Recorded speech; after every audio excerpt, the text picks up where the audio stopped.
একটা শব্দ আছে, পরিস্থিতি। অনেক মানুষের মুখে আমরা এই শব্দ শুনি। জীবনে যখন অসফল হই, দুঃখ আসে, সংকট আসে, কোনো বিপদ ঘনিয়ে আসে, তখন সমস্ত দোষ আমরা পরিস্থিতির ওপর চাপিয়ে দিই। আর দেখতে গেলে কোথাও না কোথাও ঠিকই করি। এই পরিস্থিতি প্রত্যেক দিনের মতো পাল্টাতে থাকে, কিন্তু এই দিন, এই রাত, এমন কেউ আছেন যিনি এর ওপরেও নিয়ন্ত্রণ সাধন করেন, আর তিনি হলেন সূর্য। ঠিক সেই রকমই আমাদের জীবনেও সূর্য হলো এই মন। যদি এই মনের উপর আমরা নিয়ন্ত্রণ করতে পারি, তাহলে আমরা জীবনকেও নিয়ন্ত্রণ করতে পারবো। প্রথমে এই মনের রাজা হয়ে উঠতে হবে। তাই মনে রাখবেন, যদি মন দুর্বল হয়, তাহলে পরিস্থিতি আমাদের সমস্যা বলে মনে হবে। এই মন যদি স্থির হয়, পরিস্থিতি প্রতিস্পর্ধা বলে মনে হবে। আর এই মন যদি শক্তিশালী হয়ে ওঠে, তাহলে যে কোনো পরিস্থিতি আপনার কাছে একটা সুযোগ মাত্র। এমন এক সুযোগ যাতে অগ্রসর হয়ে আপনি মহান হয়ে উঠতে পারেন। এই মনের শক্তির বৃদ্ধি ঘটান, মহান হয়ে উঠুন। মানুষ তার জীবনে দুই ধরনের পরিস্থিতিকে খুব ভয় পায়।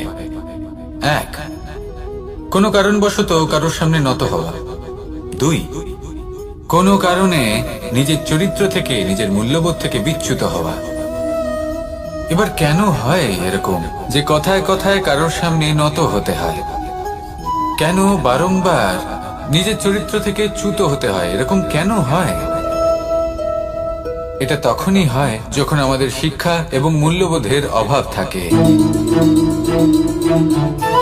যদি মানুষের মধ্যে প্রকৃত শিক্ষা থাকে, তাহলে এই সংসারে কোনো সময় এবং কারোর সামনেই নত হওয়ার কোনো প্রয়োজন নেই। যদি মানুষের মধ্যে মূল্যবোধ থাকে, তাহলে তাকে নিজের মূল্যবোধ বা চরিত্র থেকে বিচ্যুত হতে হয় না, তা সে যাই হয়ে যাক না কেন। কোনো বালককে যদি জন্ম থেকেই সুশিক্ষার অধিকারী করা হয়, শিক্ষিত করা হয়, মূল্যবোধের অধিকারী করা হয়, তবে সে এই সংসারে এমন কর্ম করবে যাতে সে নিজেকে, নিজের পরিবারকে, সমগ্র সমাজকে গর্বিত করতে পারে। শিক্ষা লাভ করুন, মূল্যবোধ লাভ করুন, এবং আমার সাথে ভালোবেসে বলুন, রাধা রাধা। আমাদের সকলের জীবনে একটা লক্ষ্য থাকে যেটা আমরা লাভ করতে চাই। ঠিক যেন একটা প্রতিস্পর্ধা বিদ্যমান যে কে সব থেকে আগে নিজের লক্ষ্যে পৌঁছতে পারবে। আর সেই জন্য আমরা সকলেই খুব তাড়াতাড়ি এগোতে চেষ্টা করি, বড় এবং দীর্ঘ পদক্ষেপ ফেলি, যাতে তাড়াতাড়ি নিজের লক্ষ্যে পৌঁছতে পারি। কিন্তু এক অত্যন্ত গুরুত্বপূর্ণ বিষয় আছে, সবসময় লক্ষ্য সামনে থাকবে না, কখনো কখনো তা খুঁজতে হয়। এই যাত্রা খুব কঠিন হতে পারে। আর ঠিক এই কারণেই সবসময় দ্রুত গতিতে চলা বা তাড়াতাড়ি পথে চলা সেটা আবশ্যক নয়। তার থেকেও বেশি গুরুত্বপূর্ণ হলো ভেবেচিন্তে তারপর পথ চলা। যদি ভেবেচিন্তে পদক্ষেপ ফেলেন, চলতে পারেন, তাহলে সেটাই সর্বশ্রেষ্ঠ পদক্ষেপ। কখন কোন দিকে যেতে হবে, কখন কোথায় দিক পাল্টানো যাবে না, কখন গতি বেশি রাখতে হবে, কখন কম, কখন থামবো, কখন চলবো, এই সব কিছুর বিষয়ে জ্ঞান অত্যন্ত গুরুত্বপূর্ণ এবং ভেবে চিন্তে চলতেই হবে। সেই জন্য শুধু তীব্র গতিতে সামনে এগোলে চলবে না, ভাবনা চিন্তা করে এগোতে হবে। আসুন আমার সাথে ভালোবেসে বলুন, এই সংসারের সব থেকে বড় সত্যি হলো জন্ম এবং মৃত্যু। কিন্তু আরো বড় একটা সত্য আছে, মিত্র এবং শত্রু, যা আমাদের সকলের জীবনে থাকে। মিত্র সে যে আমাদের সঙ্গ দেয় এবং সংসারের সব থেকে উঁচু শিখরে আমাদের নিয়ে যায়, এবং শত্রু সে যে যে কোনো মুহূর্তে যে কোনো শিখর থেকে আমাদের নিচে ফেলে দিতে পারে। এবার বিচিত্র ব্যাপার হলো এটাই যে আমরা নিজেরাই এদের সাথে নিয়ে চলি, নিজেরাই এদের পালন করি। তা কি করে? প্রথমে বুঝুন, এই মিত্র এবং শত্রু কারা? আপনার নিজের মন, আর কেউ নয়। এই মনই হলো মিত্র। যখন তাতে ভারসাম্য বজায় থাকে, তা নিয়ন্ত্রিত থাকে, তা পবিত্র হয়। কিন্তু যদি এই মন অনিয়ন্ত্রিত হয়ে পড়ে, যদি আপনাকে সে নিয়ন্ত্রণ করতে শুরু করে তখন সেই আপনার সব থেকে বড় শত্রু হয়। সেই জন্য এই মনের ওপর নিয়ন্ত্রণ রাখতে শিখুন, এতে ভারসাম্য বজায় রাখতে শিখুন। তাহলে আপনি এমন এক বন্ধুকে পাবেন যে আপনাকে এই সংসারের শিখরে পৌঁছে দেবে। আসুন আমার সাথে ভালোবেসে বলুন, রাধা রাধা। ভগবান আর ভুল, এই দুই একই অক্ষর দিয়ে শুরু হয়। শুধু তাই নয়, এদের দুজনের রাশিও সমান। এবারে আপনারা বলবেন যে ভগবান, ভুল, এদের মধ্যে কিভাবে মিল থাকতে পারে? অনেক বড় মিল আছে। না শুধু এ এক অক্ষর দিয়ে শুরু হয়, বরং এদের বিজয় মন্ত্রটাও এক। ভগবানকে মানুন, তাকে বিশ্বাস করুন, তাকে স্বীকার করুন। এটা করলে মনের দৃষ্টি থেকে ভগবানকে দেখা যায়, আর উনি আপনাকে সমৃদ্ধ করে তোলেন। ভুলের সাথেও এটাই ঘটে। নিজের ভুল স্বয়ং মেনে নিলে, স্বীকার করে নিলে, সব কিছুই স্পষ্টভাবে দেখতে পাবেন। যেদিন থেকে আপনি নিজের ভুল মেনে নিতে শিখবেন, সেদিন থেকে সেই ভুল শোধরানোর প্রক্রিয়াও শুরু হয়ে যাবে। আপনি বুঝে যাবেন নিজের ভুল কিভাবে শোধরাতে হয়। তাই মনে রাখবেন, নিজেকে শ্রেষ্ঠ করে তোলার জন্য নিজের ভুল স্বীকার করা অত্যন্ত প্রয়োজনীয়। এই জীবনে শান্তি আনার জন্য ঈশ্বরকে মেনে নেওয়াও অত্যন্ত প্রয়োজনীয়।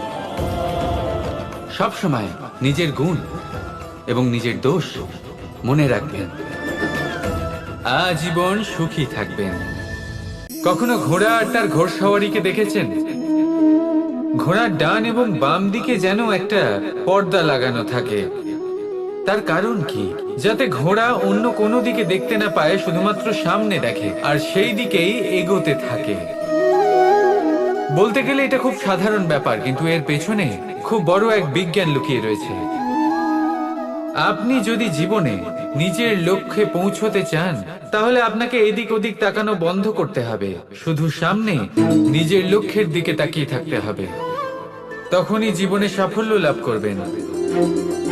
ঘোড়া তো শুধুমাত্র এক পশু, তার উপরে লাগাম পরাতে হয়, চোখের ডান এবং বাম দিকে পর্দা পরিয়ে দেওয়া হয়।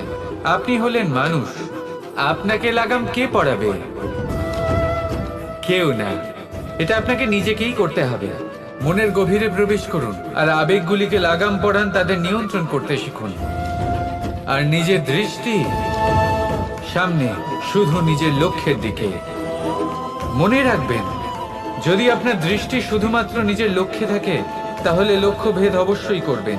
যদি একাগ্রতা এদিক ওদিক চলে যায়, তাহলে লক্ষ্য হারিয়ে যাবে।